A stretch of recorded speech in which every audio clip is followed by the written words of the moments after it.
Nehemías capítulo 4. Le he llamado, el título a este mensaje se llama Ataques al propósito. Ataques al propósito. Nehemías capítulo 4. ¿Lo tiene? Dice, vamos a leer desde el verso 1. Cuando oyó Sanballat que nosotros edificamos el muro, se enojó, se enfureció en gran manera e hizo escarnio de los judíos, y habló delante de sus hermanos y del ejército de Samaria y dijo: ¿qué hacen estos débiles judíos? ¿Se les permitirá volver a ofrecer sus sacrificios? Se acabarán un día, resucitarán de los montones del polvo de piedras que fueron quemadas. Y estaba junto a él Tobías el amonita, el cual dijo: los que ellos edifican el muro de piedras, si subiera una zorra lo derribará. Oye, oh Dios nuestro, que somos objeto de su menosprecio, y vuelve el baldón de ellos sobre su cabeza, y entrégalos por despojo a tierra de su cautiverio. No cubra su iniquidad, sus pecados sean borrados delante de ti, porque airados contra los que edifican. Edificamos pues el muro, y toda la muralla fue terminada hasta la mitad de su altura, porque el pueblo tuvo ánimo ¿de qué? De trabajar. Pero aconteció que oyendo Sanballat, Tobías y los árabes, los amonitas, los de Axón, que los muros eran reparados, porque ya los portillos comenzó a hacer, y los cerrojos se encolerizaron muchísimo, y conspiraron todos en una para venir a atacar a Jerusalén y hacerles daño. Entonces oramos a nuestro Dios por causa de ellos, pusimos guarda contra ellos de día y de noche. Y dijo Judá: la fuerza de los acarreadores se ha debilitado y los escombros muchos, y no podemos edificar el muro. Nuestros enemigos dijeron: no sepan ni vean hasta que entremos en medio de ellos, los matemos y hagamos cesar la obra. Pero sucedió que cuando venían los judíos que habitaban entre ellos, nos decían hasta 10 veces: de todos los lugares de donde volveréis, ellos caerán sobre vosotros. Entonces por las partes bajas del lugar, detrás del muro, en los sitios abiertos, puso al pueblo por familias, con sus espadas, con sus lanzas y con sus arcos. Cuando usted lee Nehemías y ve la historia de Nehemías, es el libro del liderazgo. Es el libro del liderazgo. Creo que todo líder en algún momento debemos estudiar de manera detenida Nehemías. Nehemías es un hombre que fue llevado por Dios con una misión clara y objetiva. Dios le habla a Nehemías y le dice a Nehemías, Nehemías se entera, se da cuenta Nehemías de que Jerusalén había sido totalmente destruido, pero no solamente fue Jerusalén, los muros fueron destruidos y el escombro era mucho. La cautividad que llevó este imperio a Israel fue muy triste, y fue esparcido todos los judíos de Jerusalén. Fueron se los sacaron, y Jerusalén había quedado muy poquitos judíos, había quedado un remanente pequeño. Y la noticia que había escuchado Nehemías era que ese remanente pequeño estaba en gran afrenta y que la situación era compleja. Nehemías entra en una aflicción, pero Nehemías tiene una influencia con el rey muy importante, porque Nehemías era copero del rey y parece que el rey tenía un gran aprecio a Nehemías. Cuando Nehemías muestra ese dolor, el rey le permite que fuera a Jerusalén a construir nuevamente los muros. Y esa historia usted y yo la conocemos. Pero hay algo que sucede, es que cada vez que usted y yo iniciamos un proyecto que Dios nos ha colocado en el corazón, ¿cuántos siguen proyectos de Dios? Y de eso quiero hablar. Cada vez que usted y yo colocamos un proyecto que Dios coloca en el corazón, nunca va a ser fácil. Y a veces creemos o pretendemos que los proyectos divinos se tienen que aparejar de manera perfecta para saber que realmente Dios está ahí. Y eso no es así. ¿Usted ha pasado por procesos difíciles en los proyectos divinos? Todo proyecto que implica superación, todo proyecto que usted va a involucrar a su familia, todo proyecto que usted va a involucrar a sus hijos, todo proyecto de crecimiento espiritual, de crecimiento ministerial, todo proyecto que Dios le coloca a uno para iniciar, siempre van a tener obstáculos, siempre van a tener amenazas, siempre van a haber conspiradores en contra de estos proyectos. Y es algo que a veces usted y yo no nos preparamos, porque andamos frente a los proyectos con muchísima emoción. Entonces idealizamos los proyectos y decimos: voy a colocar un negocio, pero yo sé que este negocio me va a dar resultados y muy pronto seré rico y millonario, andaré y andaré en un carro nuevo y todo será próspero y será wow. ¿Ha visto gente así? y voy a colocar un negocio y ya pronto tendré dinero. No, es que me voy a casar y eso será maravilloso, picos y besos y abrazos y todo va a ser hermoso hasta que lleguemos a viejitos.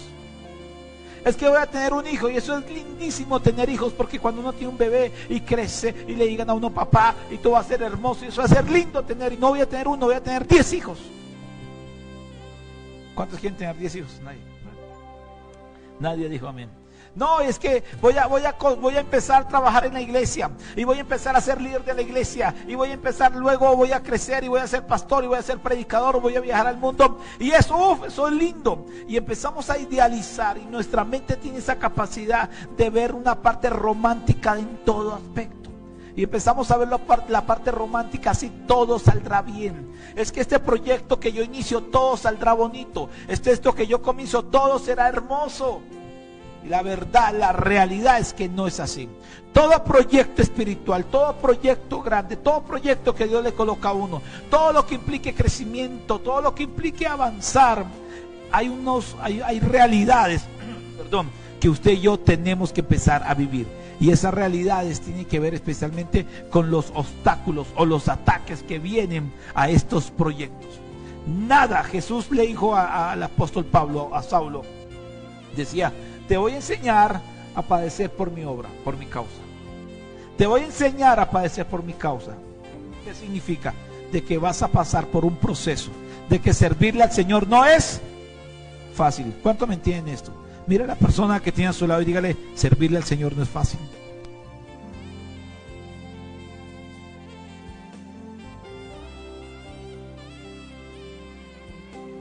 Fácil. Servirle al Señor no es fácil. Levantarse a hacer los proyectos no son fáciles. Y tenemos que empezar a prever cómo vamos a empezar a salir adelante frente a los obstáculos y los ataques que van a venir. Cuando Nehemías empieza a construir el muro, empieza a enfrentar varios enemigos: Sanballat, Tobías, los amonitas y también los de su propia casa o los propios judíos. Tiene varios reinados alrededor, varios grupos alrededor en contra de Nehemías, pero en contra de la construcción del muro. La intención era buena, el deseo era bueno, era maravilloso, construir el muro de Jerusalén, lo que simbolizaba, lo que se creía, eso hablaba de lo importante de la construcción del muro de Jerusalén. Pero se levantaron inmediatamente unos enemigos: Sanballat, Tobías, los amonitas, y también usted va a encontrar otro cuarto grupo de enemigos que eran los mismos judíos, los mismos de su casa, que de ellos es una situación interesante. Estos enemigos externos, cada vez que usted se levante a hablar, van a aparecer enemigos externos que van a hacer varias cosas. Lo primero que van a hacer es que ellos lo van a empezar a menospreciar. Y va a haber menosprecio en la construcción de lo que usted haga. O sea, cada vez que usted se levanta, va a escuchar muchas palabras que en vez de animarlo, en vez de motivarlo, usted va a encontrar muchos que le van a colocar el pie encima y te van a decir: tú no lo vas a poder lograr, tú no eres capaz, tú eres poca cosa, tú eres pequeño, tú eres muy joven, no eres muy viejo, o no tienes la fuerza, o esto y de lo otro. Y estos enemigos van a aparecer constantemente.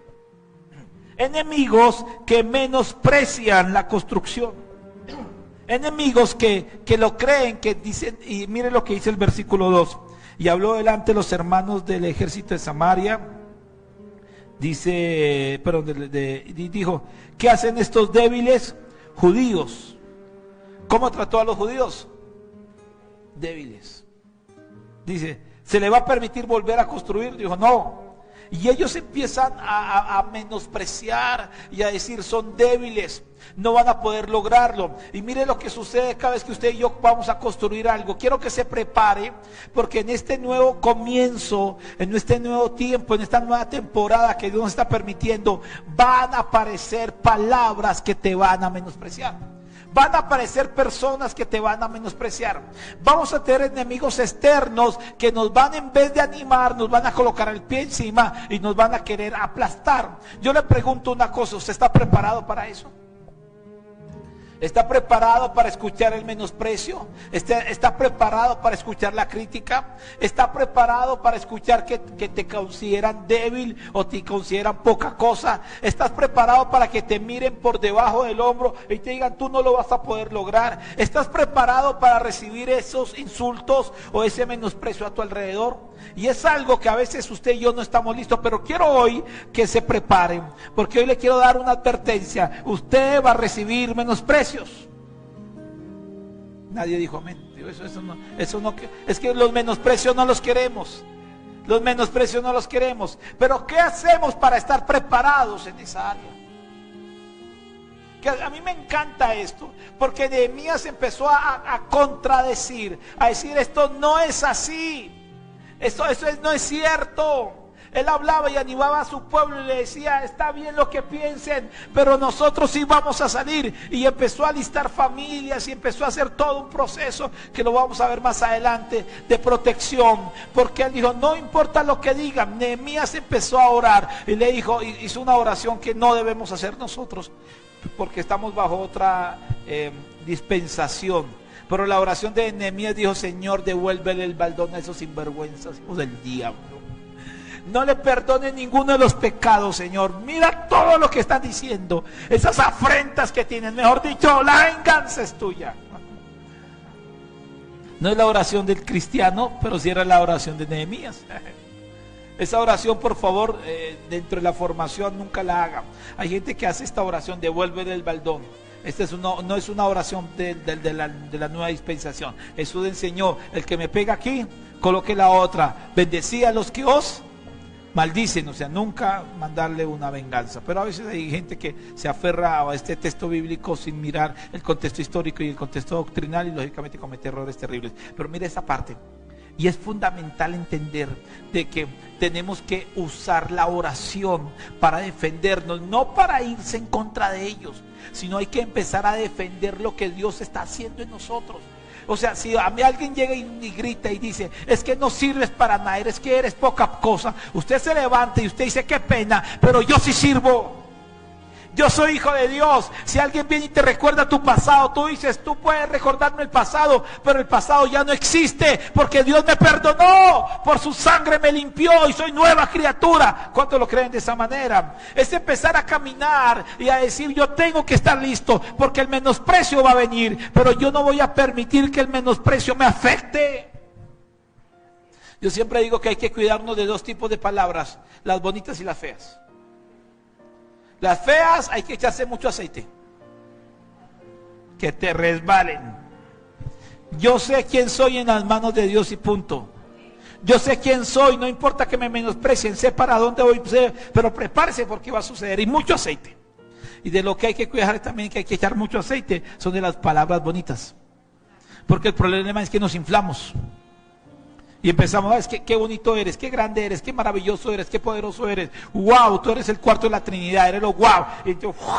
Y usted se infla y se cree el cuento que usted es muy grande. Y el único aquí grande es el Señor. Y si algo brilla aquí, es el Señor el que brilla en nosotros. ¿Cuántos lo creen de esa manera? Solamente Él es el que está realmente brillando en nosotros. Pero tenemos que tener un cuidado extremo en lo que significa el menosprecio. Ahora, no solamente hubo menosprecio de Zabalat, de Tobías, de los amonitas, sino también hubo menosprecio de los judíos. O sea, judíos que estaban en afrenta, judíos que estaban afuera, judíos que estaban viendo la obra de Nehemías poca cosa y también menospreciaron. Y esto es muy triste porque usted espera menosprecio, rechazo de los de afuera. Pero el que usted no espera y lo que más duele es cuando hay menosprecio, rechazo, crítica de los de adentro. Y quiero que se prepare para eso.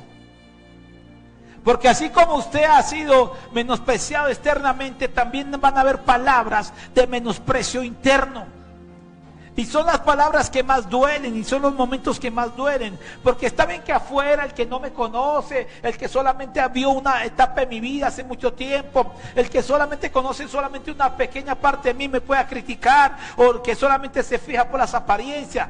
Pero el de adentro, el que vive conmigo, el que sabe mi proceso, el que conoce lo que yo he vivido, que se levante y me critique y me juzgue y que me menosprecie tanto, son lo que más duele. Y usted va a encontrar a lo largo de la Biblia de que son los hermanos. Fueron los hermanos de José los que lo intentaron matar y posteriormente lo vendieron. Fueron los hermanos, diga conmigo los hermanos. Ay, qué hermanitos. Y de verdad que uno va a encontrar familiares de nosotros que en vez de animarnos nos van a menospreciar. Y quiero que se prepare para eso.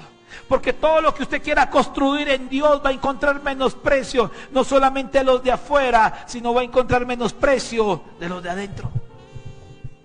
¿Está preparado para eso? ¿Está preparado para que tu esposo no te crea? Para que tu esposa no te crea. ¿Está preparado para que tus hijos no te crean? ¿Está preparado para que tus padres no te crean y te menosprecien? ¿Está preparado para que tus hermanos en vez de animarte te desanimen? ¿Estás preparado para que te miren por debajo y no crean en lo que tú hagas? ¿Estás preparado para encontrar menosprecios? Gracias. Dios tiene muchos hijos espirituales. ¿Estás preparado para eso o no estás preparado para eso? O sea, es que está bien, yo estoy construyendo. Viene el ataque de afuera, pero también va a venir el ataque de adentro. Y este ataque de adentro es peligrosísimo, porque nunca esperamos esas palabras de la gente que nos quiere. De la gente que nos quiere. Y usted y yo vamos a vivir por el proceso. En el liderazgo, cuando usted empieza a construir, gente cerquita tuyo te va a menospreciar. No importa. Prepárate para ese menosprecio. Esto es escuela. Diga conmigo, escuela. Dios nos está formando. ¿Cuántos lo creen así? Entonces es importante que pasemos por esos momentos. ¿Alguien te ha menospreciado alguna vez? ¿Alguien te ha mirado por debajo del hombro? ¿Alguien ha conspirado y ha dicho que tú eres un débil, tú que lo vas a lograr? ¿Alguien te ha mirado diciendo que nunca vas a poder hacer nada y que nunca vas a poder cambiar? ¿Alguien te ha menospreciado? ¡Qué bueno que suceda eso! Porque Dios está formando nuestro carácter. Y ese tipo de pruebas son las que tenemos que pasar. Ese tipo de procesos y ese tipo de ataques los vamos a vivir. ¿Quién me está entendiendo esto? Lo vamos a vivir. Tenemos que empezar a experimentar eso en la construcción. ¿Por qué? ¿Por qué hay ataques? Yo les pregunto, ¿por qué hay ataques en esto que estamos construyendo? ¿Por qué deben haber esos ataques? Mira, hay varios objetivos de los ataques que Dios permite. Uno de ellos es que Dios nos forma a través de esos. Número 2, porque estamos en un mundo donde esto es normal. Siempre van a haber obstáculos. Pero número 3, porque el enemigo sabe que si tú logras ese propósito, lo que vas a lograr para Dios es muy grande. Por eso vienen esos ataques.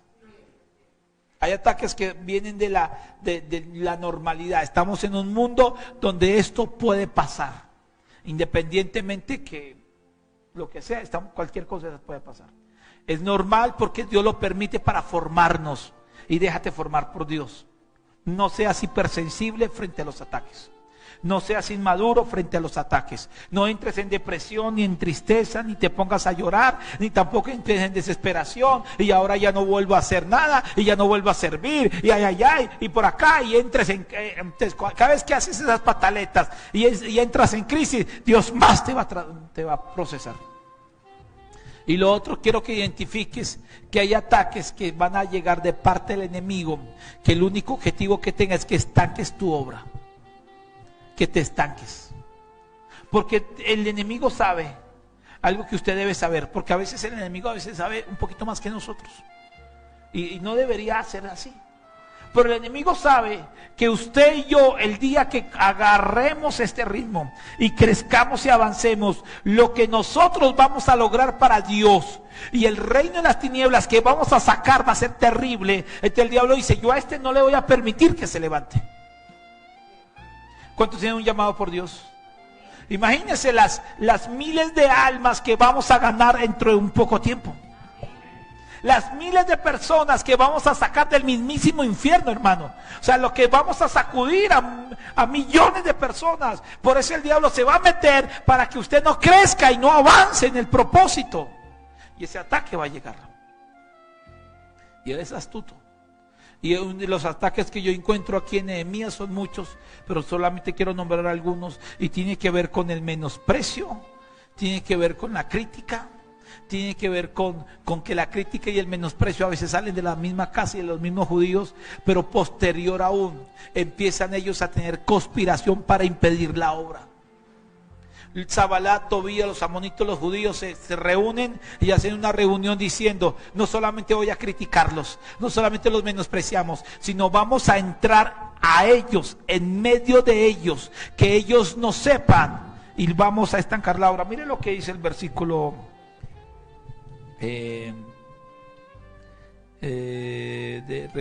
versículo 11. Y nuestros enemigos dijeron, no sepan. Mire la estrategia, que nosotros no sepamos. ¿Qué más?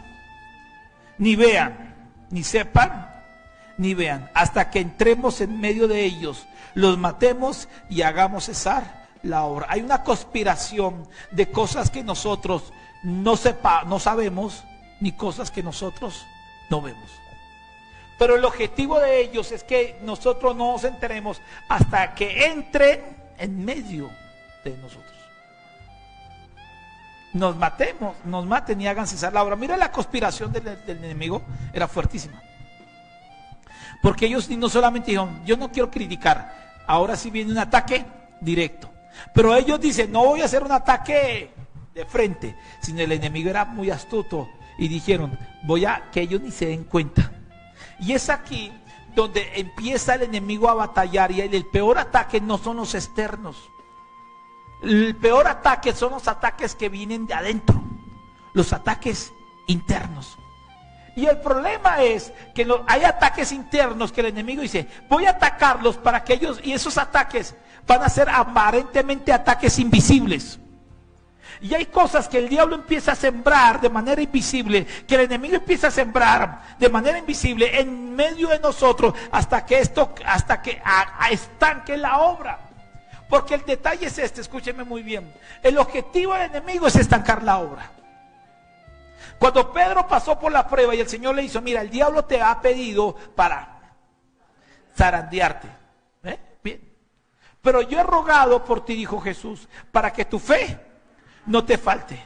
Porque el problema es que cuando el enemigo entra internamente, ataca nuestra fe. Y cuando ataca nuestra fe, ya no avanzamos. Y la obra se estanca. Porque al final de cuentas, lo que el diablo quiere, el enemigo quiere y los ataques quieren, es que usted y yo nos estanquemos. Y el estancamiento es el resultado de que el enemigo ganó la batalla. La caída no es el resultado. La gente puede cometer errores, levántese rápido y eche para adelante. Pero usted le da la victoria al enemigo cada vez que usted se queda estancado. Porque el estancamiento cesa la obra que Dios está produciendo en nosotros. Y hay gente que está estancada. Y hay gente que me puede estar viendo en este momento que está viviendo un estancamiento. Y hoy tienes que sacudirte y echar fuera eso de tu vida. Porque tienes que levantarte en el nombre de Jesús. Porque el enemigo ni nos dimos cuenta. ¿Cuándo fue que entró con desánimo? ¿Cuándo entró con este ataque de pereza? ¿Cuánto lo han vivido? Y el desánimo, ya no quiero hacerlo. Ya no tengo ganas. Ya. Y entonces viene la pereza. Y de la pereza empieza a ver, ¿cómo decían ayer que eran campeones ustedes de lucha libre? Y al lado de la pereza viene la lucha libre. Y empezamos a nos da pereza hacer las cosas. Y de repente la obra se estanca. Quita la disciplina en medio de nosotros. Usted se levantaba todos los días a las 5 de la mañana, a las 6 de la mañana y oraba y era disciplinado, y ahora ya no lo hace. El enemigo está ganando la batalla. Usted era una persona que se levantaba y estaba pendiente y estaba dispuesto a servirle al Señor, y ahora ya no lo hace. Siempre hay una excusa. Entonces, el enemigo ganó la batalla y está ganando la batalla. Y de repente ahora todo lo que tú ves positivo, todo lo ves negativo. Y antes tú veías cosas, el vaso lo veías medio lleno y ahora lo ves medio vacío. Y te entró desánimo, te entró depresión, te entró tristeza, te entró ganas de no hacer, te entró una cantidad de cosas dentro de tu interior. Y entonces te estás estancando. Y a la velocidad que ibas de construcción de tu muro, a la velocidad que ibas, a esa intensidad que tenías, ya no la tienes. Y se empieza a estancar la obra. Yo le quiero decir una cosa: cada vez que usted y yo dejamos un proyecto a medio terminar, el enemigo ganó. Cada vez que usted y yo dejamos algo a medio ahí y no proseguimos con eso, el enemigo ganó. Cada vez que usted y yo no avanzamos como en la velocidad y en la intensidad que Dios requiere que avancemos, el enemigo ganó. Porque entraron enemigos internos que ni nos dimos cuenta que hicieron estancar la obra del Señor. ¿Qué enemigos internos tenemos? Nuestra propia mente, esa voz que nos dicen que no servimos, nuestra baja estima, yo no lo voy a lograr. Se van muchos enemigos internos ahí, eso podríamos hablar servicios enteros. Pero quiero decirle una cosa: hay enemigos externos, pero también hay enemigos internos. ¿Y sabe qué hizo Nehemías cuando se dio cuenta de que los enemigos conspiraron para entrar en medio? Empezó a colocar guardas, vigilantes. Empezó a colocarlos en diferentes lugares. Versículo 13. Mire los lugares que colocó. Entonces, por las partes bajas del lugar, detrás del muro, en los sitios abiertos, puso al pueblo por familias, con sus espadas, con sus lanzas y con sus arcos. Cada esto tiene un significado maravilloso: la espada, la lanza y el arco. Habla de algo maravilloso. La espada habla de la palabra, la lanza habla de aquello que yo proyecto, y el arco habla del pacto. Pero antes de no es mi tema hoy profundizar en esto. Lo que sí profundizo es en la estrategia. Nehemías dijo: voy a colocar familias, voy a colocar vigilantes, voy a colocar guardas detrás del muro. Los voy a colocar en las partes bajas. ¿Y dónde más? Detrás del muro y en las partes bajas. Y en los sitios abiertos. Voy a empezar a colocar vigilantes que impidan los enemigos. Voy a empezar a colocar personas que estén pendientes de que los enemigos, por todos los sectores que un enemigo quiera meterse, voy a colocar vigilantes, voy a colocar guardas, voy a colocar esto. Y es aquí donde usted y yo tenemos que empezar a colocar guardas en medio de los ataques. Mira, colócale un guarda a tu corazón. Colócale un guarda, por favor, vigile tu corazón. Vigila tus pensamientos. Vigila tu desánimo. Calibra cómo vas en ánimo. Ve calibrándolo. No permitas que llegue un momento en que ya te quedes sin gasolina y no quieras avanzar. A mí me encanta porque cuando uno va en el vehículo hay una señal que le muestra a uno cómo está la gasolina, ¿cierto que sí? Entonces cuando ya está a punto de bajar mucho y va a llegar a reserva, entonces usted dice: qué pena, pero yo no voy a arriesgarme, el camino es largo, tengo que echarle gasolina. Cuando uno viaja por carretera, uno empieza a prever: tengo 20 kilómetros para la gasolinería, no puedo arriesgarme, tengo que buscar una bomba inmediatamente y echarle combustible, porque qué tal que me quede sin gasolina. Y es muy feo cuando uno se queda sin gasolina. Quiero que estés midiendo tu ánimo. ¿Sabes? Dice, Nehemías explica algo que a mí me encanta. Dice, el muro fue terminado hasta la mitad por una razón. Porque el pueblo tuvo ánimo de trabajar. Y cuando ya no hay ánimo, ¿cómo está tu ánimo? ¿Está full o está en medio? ¿O está bajando a reserva?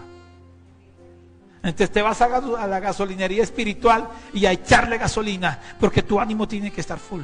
Tu disposición, tu deseo, tu pasión, tus ganas de hacer las cosas tiene que estar a full, porque si empieza a bajar, entonces el enemigo empieza a ganar la batalla. ¿Quién me está entendiendo eso? Empieza a ganar la batalla. Y algo que usted y yo tenemos que hacer es empezar a buscar la manera de que esto crezca y crezca y crezca y crezca y crezca. No permitamos y empecemos a colocar guardas. ¿Qué guarda usted tiene cuando alguien te vaya a criticar? ¿Qué vas a hacer tú si alguien te llega a criticar? ¿Cuál es el aceite que vas a hacer que te resbale? ¿Cuáles son las palabras que ya tú tienes en tu corazón y en tu mente listas cuando escuchas la palabra crítica? Y no para que pelees con el que te critica, sino para que eso no te llegue a tu corazón. ¿Sí me está entendiendo? Si alguien te dice feo, ¿usted qué dice? Gracias, pero no lo soy. Qué bueno, me gusta. Y usted por dentro dice, envidia que me tienen. Envidia que me tienen. ¿Quién me está entendiendo eso? ¿Cuáles son su protección para que los enemigos no te sigan estancando tu proyecto? ¿Cuál es la protección que estás colocando para que el enemigo no te siga estancando el proyecto que tienes a nivel personal, ministerial, cristiano? Ahí donde tenemos que empezar a colocar guardias pendientes. Y cada una de estas áreas podríamos profundizar: las partes bajas, los lugares abiertos y detrás del muro. Cada uno de estos lugares simboliza una área de nuestra vida muy personal que tenemos que empezar a cuidar para que el enemigo no entre y estanque la obra. El problema no es el ataque. El problema es cuando el ataque hace que mi obra se estanque, que mi proyecto se estanque, que yo no siga hacia adelante, sino me quede ahí quieto, paralizado cuando debo avanzar.